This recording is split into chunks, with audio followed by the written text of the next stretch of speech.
Thank you for staying with us on the newsroom, where we bring you live updates about the ongoing Osun State governorship election. We will now join our correspondent Jide Olaniro, who is live in Osogbo, the Osun State capital, to give us updates about the ongoing election. Jide, which polling unit are you right now, and what is the latest development? Okay, right now I'm at the Ashubia area in Osogbo, and this is actually Ward 3 with two polling units, 10 and 11. It's the Olutimei Grammar School, Ashubia Osogbo. You can see that at the back, and the voting is still going on. We still have quite a significant number of people who are still standing to cast their votes. That is what is the situation also. And like we've been also talking to some major stakeholders in this election. You know that we've spoken to the police. We've also spoken to some observers. But this time around, we are going to be taking on someone from the humanitarian angle, from the Red Cross.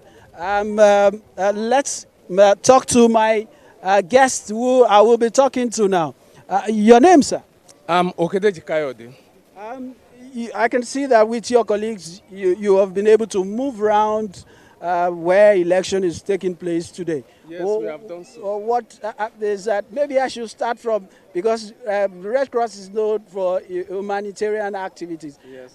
Is there any need for us to see breakdown in case of maybe people who have sustained injury as a result of violence, or what? Have you experienced such at all today? Well, we thank God. You know, that's the purpose we are here. At least this election, it gathers many people, and a lot of things will happen. So we have moved around to many places, many polling units, but we got a case of a woman who fainted when we get to Technical College. So we are able to resuscitate her, and we asked some people to pilot her down home. So we thank God that we succeeded in that. And many places that we have gone around to, I think everything was peaceful, so we have not recorded any other casualty. Of course, because of this particular case, did you probe further to know actually what was responsible for her fainting? Well, you know, for this election, everybody is very passionate to perform his civic right, civic responsibility. Maybe because of that passion, many people might have sick, but because of love for his own candidate or our own candidate, you will say that whatever the case, let me manage myself to the place. But we told the woman that in case of another time, if she knows that she's not well, it's better to stay at home. Okay. Yeah. From this point now, where next are you going, and what is the mission there? Well, we still have to move around. In fact, our mission is to go to Ayepe area. Okay. And it's for the same mission. If you can get anybody who will get injured, or anybody who will have any other case in terms of health. So that's why we are moving around. This might be very important. The build-up, during the build-up, did you organize it during the build-up? Did your organization actually mapped out areas where they are seen as spots where they are likely to be cases of violence, where you're likely to deploy some of your... We are in groups. Okay. So other groups have gone to other sides, so we have been other sides. So okay. We are working around because we still have other groups that are working with us. Okay. Because this is not the only group that is working. Okay. Yeah. Thank you very much, sir, for talking. Thank you very much, sir. Okay.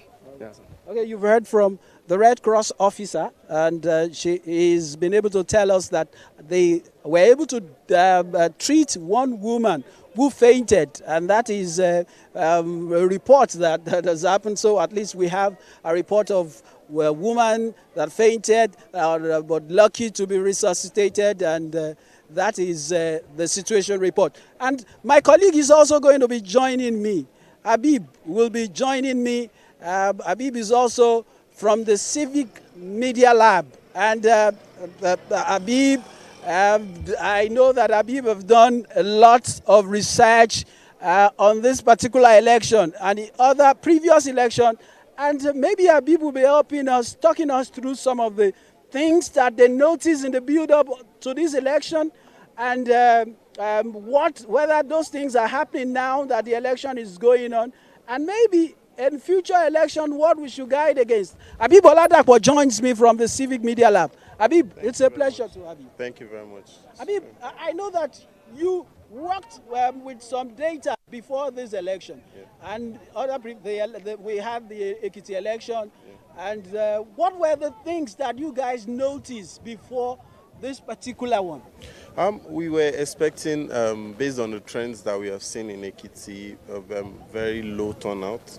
But the peculiarity of this particular election is that it is going to be a keen contest based on the events of 2018 and how the election transpired. So we were expecting that maybe there will be a little bit of animosity against the party and maybe more people will come out. And from what we have seen today, it's been a large turnout. But I don't have the numbers now to be able to say, but based on what we have seen, it's different from what we saw in Ekiti. So I think there's massive. And then looking up to the election as well, there's a large number of voters registration and PVC collection compared to previous election. So I think there's a lot of interest in this particular one, and we expect that from what we've seen, it's been impressive turnout. We've had conversation. I remember the last conversation I had with you was about beavers. You were able to talk me through why beavers is maybe it's an improvement over what we used to have. Yeah. Previous times we had a situation where people would get accredited and then go back home, and then they'll have to come back to vote, which leads to a large number of accredited voters and a large difference between accredited voters and those that actually cast their votes. But now immediately you're getting accredited with the new BVAS technology by INEC.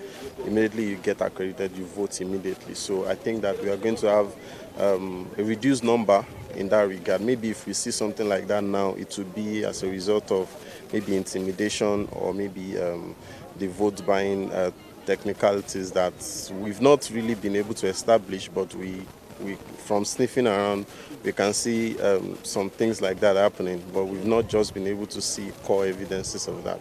So I think that's just going to be the difference. And the fact that it's a much more improved technology makes it less difficult to tamper with the results and all of that. So we expect when we get to collation, we'll be able to see how most of the things we've talked about previously would come out, will manifest in the election.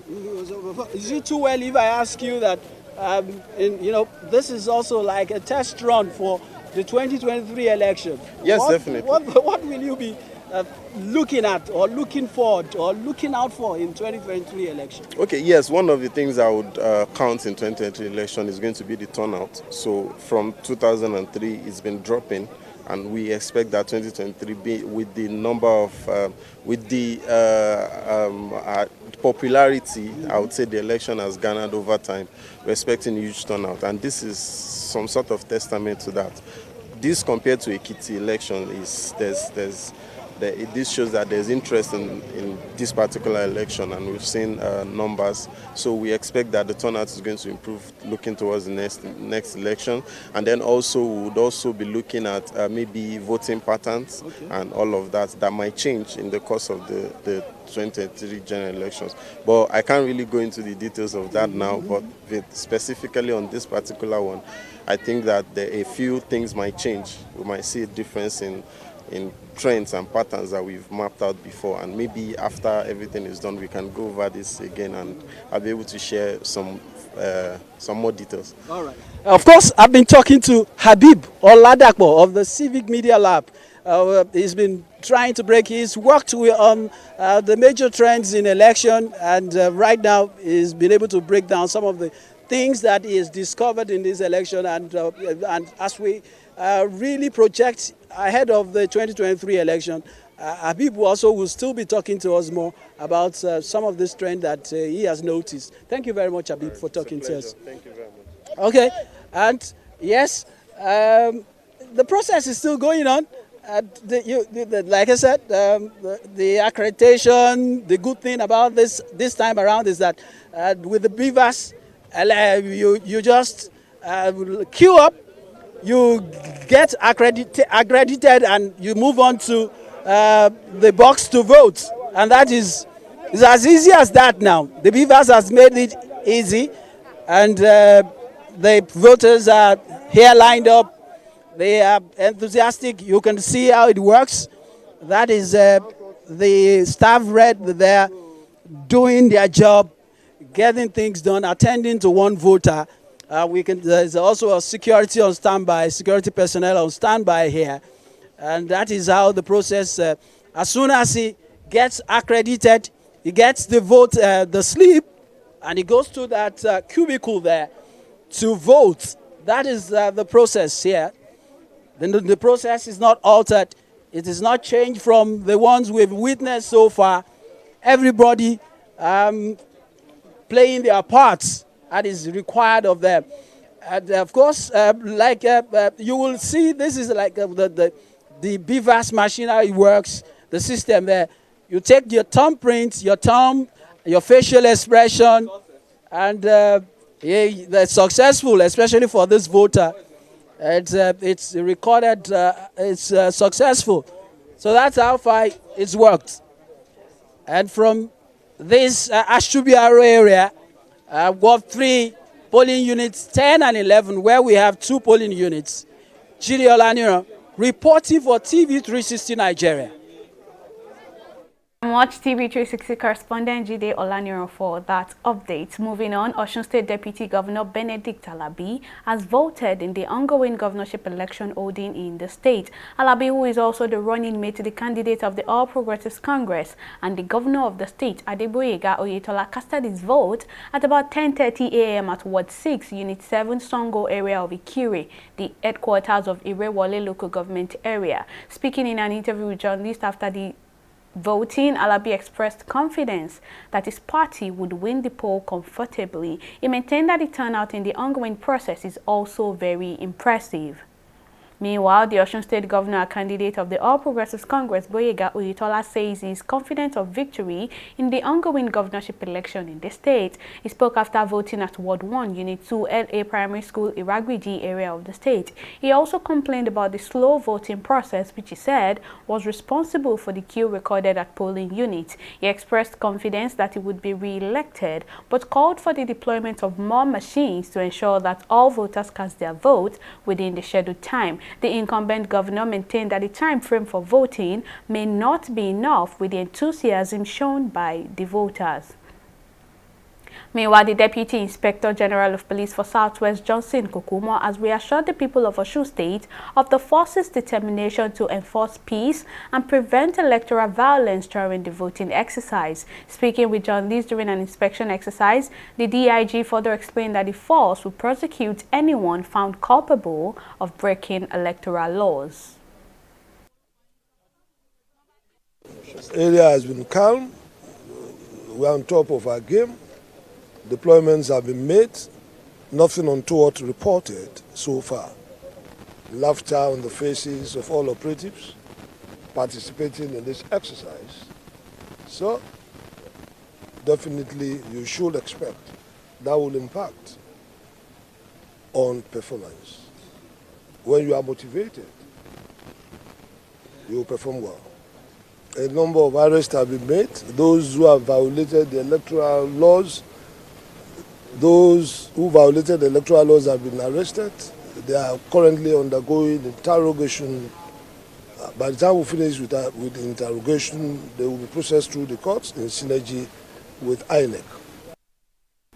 Award-winning singer David Adeleke, popularly known as Davido, has revealed that voters at the ongoing governorship election in Osun State rejected inducement. With the action, he said there was hope for Nigeria. The singer, in a tweet on his official Twitter handle on Saturday morning, claimed that the people were rejecting money from every angle. The singer, who has continuously campaigned for his uncle Ademola Adeleke in the build-up to election, and he has also gone all out to support him, particularly in his quest to emerge the governor of Osun State.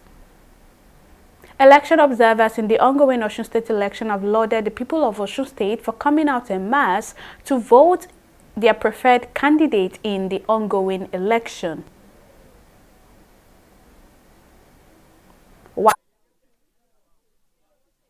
Operations, Chairman of EDA Resource Center, Olanrewaju Suraj, in an interview with TV 360 Nigeria,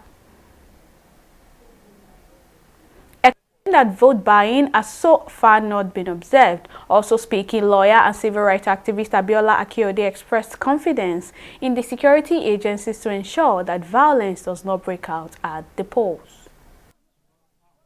The thing that we've seen, so many factors must have been responsible for this, is that there are quite a number of impressive turnout of voters so far, which is what we really hope for, which is what we're looking towards, and that for us would be the foundation for what we would expect for the integrity of the electoral process, and we want to see how we can have free, fair, and also transparent process that would increase the integrity of the outcome of the election. Unfortunately, the organization is a bit rowdy, unlike what you see here. What you see here is actually a different situation from in other places. I'm not really seeing the effective, control of the security agencies to manage such a situation where you can have a smooth sail and movement of the electorate on the queue, and that we hope can also improve if things can be done, and if the officials in charge are listening at this point in time. This is something to quickly attend to so that we don't allow easy breakdown of law and order. But like I said, so far we are not seeing the blatant also vote buying process of canvassers on also some of the trackers that are also associated with the electoral process. And like you said, this is also one of the units which are just about 63 registered full voters, and according to the report, there are over 50 of the voters that have been here. So if you measure the rate of turnout with that, you can be saying you have over 60–70% of turnout of the registered voters. So we hope that that will be replicated in quite a number of other polling units. With this, also we have massive turnout of genuine voters, not the ones that are bought to come and vote. Well, we've been out since morning, and it appears very peaceful, and there seems to be some comparatively better, turnout. Hoping that, because as at last election, there were just about 50% people who had their PVC who voted, but we do hope that there would probably be more than that. But in some places we have seen a very large crowd. And of course, one of the things that bothers us about vote buying, but it's not very conspicuous. So we hope that it's not happening, so that at least we will use this as a model to address the issue of vote buying. But it's also possible that there are other strategies that are being deployed for that matter. So I think for every polling stations we have police, and we have also seen quite a number of road safety, so the law enforcement agents are behaving very well. They're not across. I think we were also around Ojoba, so we saw the EFCC, also roving, which is quite an interesting development, because that would also warn, a lot of people who plan to vote, to steal the votes. And also, we also haven't recorded any violence or disruption, of the election. So it appears that Osun states are ready, and they are committed to ensure that this vote goes on free and fair. Well, that's all on the newsroom at this time. Kindly stay with us as we bring you updates from the ongoing Osun State governorship election. Many thanks for watching.